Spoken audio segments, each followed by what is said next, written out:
బుగ్గలో తొక్కిసలాటకు సంబంధించి పూర్తి డీటెయిల్స్ మా కరెస్పాండెంట్ రవికృష్ణ అందిస్తారు. రవికృష్ణ, చెప్పండి, ప్రస్తుతం అక్కడ పరిస్థితి ఎలా ఉంది? క్షతగాత్రుల పరిస్థితి ఏంటి? ఇంకా మృతుల సంఖ్య పెరిగే అవకాశం ఉందా?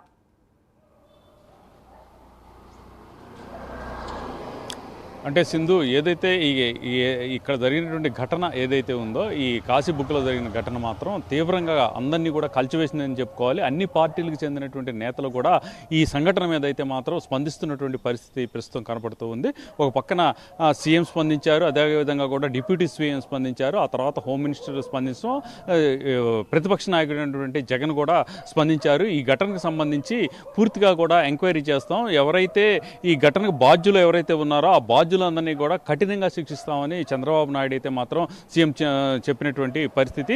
ఈవేళ ఏదైతే ఇక్కడ జరిగేటువంటి కార్యక్రమం ఉందో ఆ కార్యక్రమంలో ఆయన అయితే మాత్రం ఆ మృతులకి సంతాపంగా 2 నిమిషాల పాటు మౌనం కూడా పాటించినటువంటి పరిస్థితి, ఆ సభలో పాటించినటువంటి పరిస్థితి అయితే కనపడింది. ప్రధానంగా ఇప్పుడు కాశీబుగ్గ, అంటే ప్రధానంగా కాశీబుగ్గ నుంచి ఇప్పుడు పలాసకి అయితే మాత్రం అక్కడ క్షతగాత్రులు ఎవరైతే ఉన్నారో వాళ్ళందరినీ పలాసలో ఉన్నటువంటి ప్రైవేట్ హాస్పిటల్తో నిండిపోయింది, క్షతగాత్రులతో నిండిపోయిందని చెప్పుకోవాలి. అక్కడ ఉన్నటువంటి ప్రైవేట్ హాస్పిటల్ నిండా కూడా ఈ క్షతగాత్రులు ఈ రోజు ఉదయం ఎవరైతే ఆలయానికి వచ్చారో ఆలయంలో వచ్చి తీవ్రంగా ఆ రైలింగ్ పడిపోయిన ఘటనలో కొంతమంది మృతి చెందగా మరికొంతమంది అయితే గాయపడినటువంటి పరిస్థితి. ఈ నేపథ్యంలో వాళ్ళందరినీ కూడా అక్కడికి చేర్చారు. ఇప్పటికి 10 మంది మృతి చెందడం జరిగింది. వాళ్ళల్లో 9 మంది మహిళలు, అదేవిధంగా కూడా ఒక బాలుడు కూడా ఉన్నట్లుగా కూడా మనకు అందినటువంటి సమాచారం. మరికొంతమంది అంటే ఒక 20 మంది పరిస్థితి అయితే మాత్రం విషమంగా ఉంది.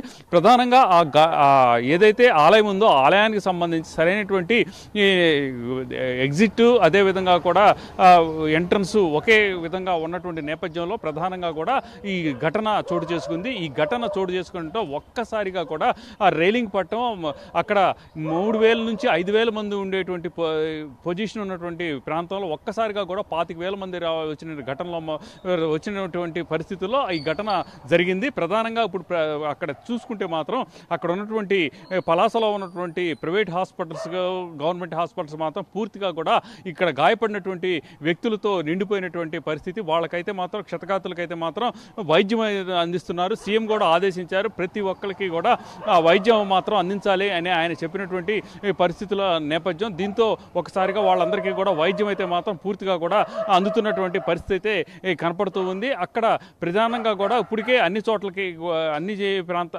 చుట్టుపక్కల ప్రాంతాల నుంచి ఈ ప్రధానంగా కూడా అచ్చెన్నాయుడు అయితే మాత్రం ఆ ఏరియాకి సంబంధించిన అచ్చెన్నాయుడు, అదేవిధంగా కూడా గౌతు కుటుంబానికి చెందినటువంటి ఎమ్మెల్యేగా ఉన్నటువంటి శిరీష్ కూడా అక్కడే ఉండి ఆ క్షతగాత్రులకి ఈ వైద్యం చేస్తున్నటువంటి పరిస్థితి అయితే కనపడుతుంది. ఎక్కడికక్కడ ప్రభుత్వ యంత్రాంగం ఏదైతే ఉందో పూర్తిగా కూడా అప్రమత్తమైంది.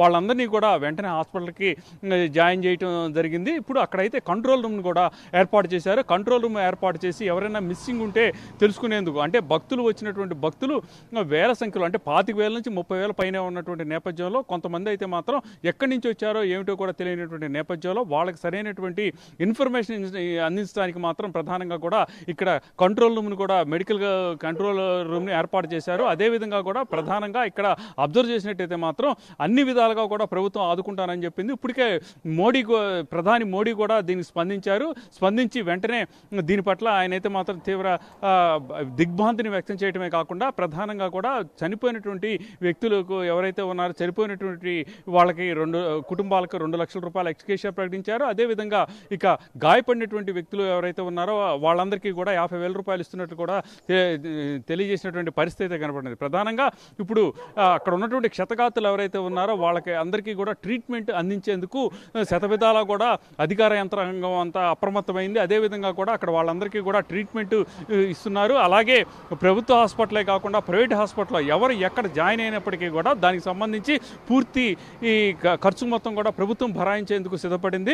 మరోపక్క తన షెడ్యూల్ ప్రోగ్రామ్ ఏదైతే ఉందో ఆ షెడ్యూల్ ప్రోగ్రామ్ క్యాన్సిల్ చేసుకొని లోకేష్ అయితే మాత్రం మరికొద్ది సేపట్లో అక్కడికి పలాసకి వెళతారు. పలాసలో ఎవరైతే అక్కడ చికిత్స పొందుతున్నారో వాళ్ళని పరామర్శిస్తారు. అదేవిధంగా కూడా మృతుల కుటుంబాలను కూడా పరామర్శించేటువంటి పరిస్థితి అయితే ఉంటుంది. ప్రధానంగా కూడా ఇప్పుడు అక్కడ సిచ్యువేషన్ చూస్తే మాత్రం చాలా హృదయ విదారకంగా ఉంది. ఒక పక్కన గాయపడినటువంటి వ్యక్తుల రోదనలు, అదేవిధంగా కూడా మృతులు కుటుంబాలు చేసేటువంటి ఈ ఆర్తనాదాలతో అక్కడ పరిస్థితులు అయితే మాత్రం చాలా దారుణంగా ఉందని చెప్పుకోవాలి. ప్రజెంట్ అక్కడ సిచ్యువేషన్ కనుక చూసుకున్నట్లయితే మాత్రం ప్రతి ఒక్కళ్ళు కూడా కొంత ఈ కన్నీటి పర్యంతరమైనటువంటి పరిస్థితి అయితే కనపడుతూ ఉంది. ప్రధానంగా కూడా ఇప్పుడైతే మాత్రం అక్కడికి ఆ హాస్పిటల్స్ దగ్గరికి అయితే మాత్రం వివిధ పార్టీలకు చెందినటువంటి నాయకులు వస్తున్నారు, అక్కడ ఉన్నటువంటి బాధితులు పరామర్శిస్తున్నారు. మరోపక్క అధికారులు అయితే మాత్రం అక్కడికి వచ్చినటువంటి